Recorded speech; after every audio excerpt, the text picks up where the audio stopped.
Alright, what's up? Eron Sports in the building. So definitely got to talk about some NBA. I don't know when, they open up practices today. I don't know when they'll really be able to get back. And it's only a couple facilities, Portland, Denver, and Cleveland. And Denver's not coming back. Dallas is not coming back. The NBA might not come back. No sports might not be back to 2021, UFC or whatever. But we at least have the Last Dance documentary, and I just look forward to episodes 7 and 8, and then it's this Sunday, Mother's Day, and then after that, 9 and 10. You don't want it to end. Let's do another one on Kareem Abdul-Jabbar, and then hopefully in the future, 10 years from now, LeBron James. But Jordan, you can't knock him off the pedestal. Yeah, he wasn't the greatest human being, wasn't the greatest teammate. He didn't fight for us, for black people, all that stuff. But the greatest basketball player ever, probably the greatest athlete ever, the best in sports. And just remember, when he came back, only played I think it was 17, 15 games. It was Penny and Shaquille with Horace Grant that beat him with the Orlando Magic. Nick Anderson. But then they got, swept by Hakeem. So... and then the year before, Pippen, it was Hugh Rollins, the ref, that, gave the Knicks a victory with the bad foul with Hugh Davidson. I'm a Knicks fan. But Pippen should have been MVP and got busy that year. Scotty was the man. Very underrated.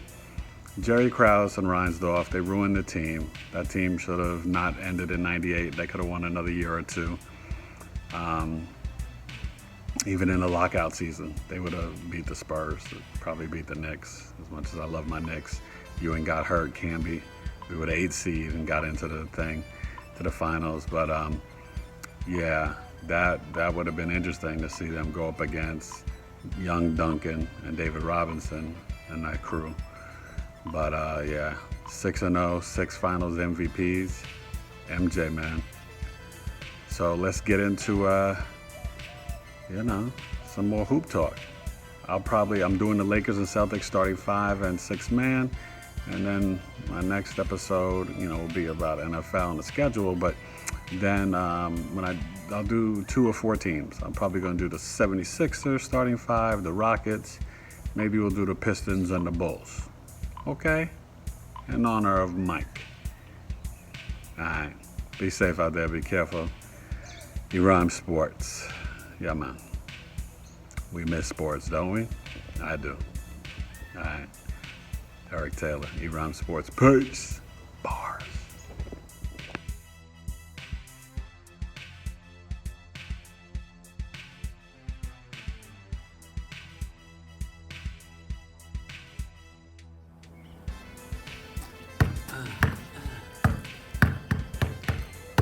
Eron Sports in the hizzy. All right. We got to talk about doing the starting 5 and 6 man all-time teams for the Lakers and the Celtics. We started off with the New York Knicks and Brooklyn Nets first. Now with the Lakers, it's pretty simple, okay? You got Magic Johnson at the point guard, running the show. I used to talk to him at the Garden, and he'd be loud. And that's the thing, people don't realize Magic was a coach on the court. Crazy loud. Knew where everybody needed to go. And then the shooting guard, Kobe. The assassin, number 24, number 8, it didn't matter. Kobe was a killer. All right? The small forward, I'm going to have to put Elgin Baylor there. Only got the one, didn't get any titles, right? He retired the season when they won. But Elgin Baylor was an all-time great small forward, amazing. I'm going to put Kareem at the power forward, the sky hook. Plus, Kareem came to the crib. I met him. He was a friend of my dad's. Just amazing when he had to bend down to enter into the house. Lou Alcindor from Power Memorial in Harlem, in Manhattan. And then, you put, that's the cap, the all-time leading scorer, right? Probably second, third greatest player of all time behind Jordan. Throw LeBron in there. And then Shaq at center because he got the 3 chips, him and Kobe together. Now it's hard when you think about the 6th man for the Lakers, who you're going to put on that squad, because the logo, Jerry West, is a beast. but he only got the one chip. So you lean towards Jerry, but then you also think about big game James Worthy, who got so many titles with Magic, okay? Got to give it to Jerry West. He's the logo, one of the best shooting guards ever. But boy, honorable mentions, you think about, Chamberlain and Worthy and all the, great Laker players over the years. And let's see if LeBron gets 2 chips with them, but he's got the Heat and the Cavs, all that stuff.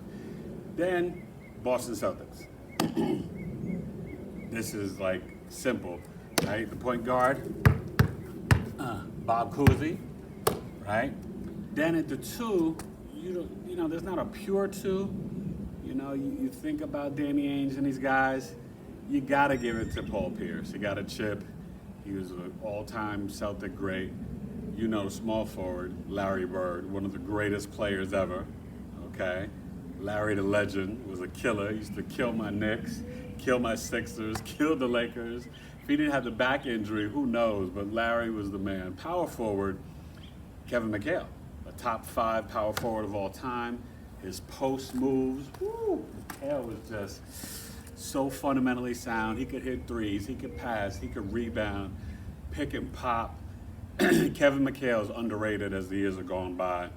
And then, even though Michael Jordan's 6-0, you got 11 chips from the greatest Celtic of all time, Bill Russell, okay? My dad knew him too. Bill Russell was the man. 11 and I think 1 or 11 and 2 in championships. First African-American head coach in the NBA. He was a broadcaster. Bill Russell, just a legend. Thank God for Bill Russell. Pioneer, political activist too, with all the great guys like Ali and Kareem and Jim Brown. Bill Russell, the man at center. Who's the 6th man for the Celtics? Hondo.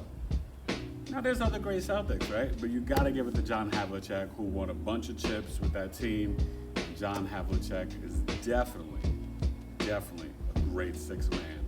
So you got the Lakers starting 5 with the 6th man, and the Celtics, 2 of the greatest NBA franchises ever, without a doubt. And that's it, you know what I'm saying?